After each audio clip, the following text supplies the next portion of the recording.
अगर मैं आपसे पूछूं भारत के सबसे शक्तिशाली व्यक्ति कौन है तो आप बोलेंगे प्रधानमंत्री।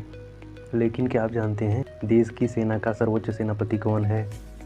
युद्ध और शांति की घोषणा कौन करता है? संसद को भंग करने की शक्ति किसके पास होती है? तो आपका जवाब होगा राष्ट्रपति।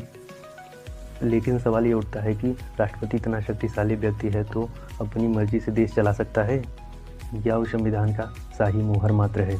जय हिंद दोस्तों। तो चलिए 2 मिनट में संविधान के भाग 5 में राष्ट्रपति के पद को अपकमिंग ऑल गवर्नमेंट एग्जाम खासकर यूपीएससी एंड पुलिस के नज़रिए से कवर करते हैं। संविधान निर्माताओं के सामने एक बड़ी समस्या थी। उन्हें ऐसा राष्ट्रीय अध्यक्ष चाहिए था जो देश की एकता का प्रतीक हो लेकिन तानाशाह न बने। इसीलिए आर्टिकल 52 कहता है कि भारत में एक राष्ट्रपति होगा। आर्टिकल 53 ये साफ कहता है कि संघ की कार्यपालिका शक्ति राष्ट्रपति में निहित होगा।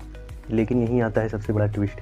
आर्टिकल 74 साफ कहता है कि राष्ट्रपति अपनी शक्तियों का प्रयोग प्रधानमंत्री और मंत्रिपरिषद के सलाह पर ही प्रयोग करेगा। मतलब राष्ट्रपति नाम मात्र प्रमुख, प्रधानमंत्री वास्तविक प्रमुख। प्रश्न ये उठता है कि क्या आप राष्ट्रपति को सीधे वोट दे सकते हैं?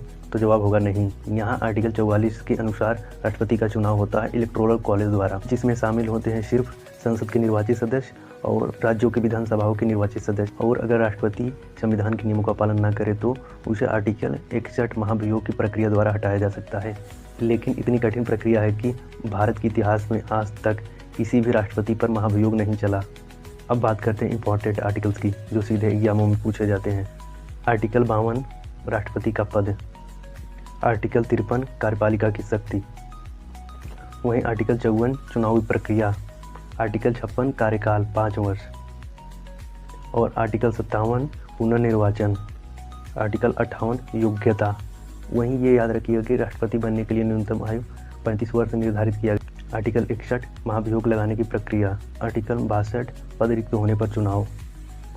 वहीं सीख यह है कि भारत का संविधान सत्ता को किसी एक हाथ में नहीं देता है। जहां राष्ट्रपति गरिमा और स्थिरता का और प्रधानमंत्री शक्ति और जिम्मेदारी का प्रतीक होता है। यही है भारतीय लोकतांत्रिक का असली ताकत।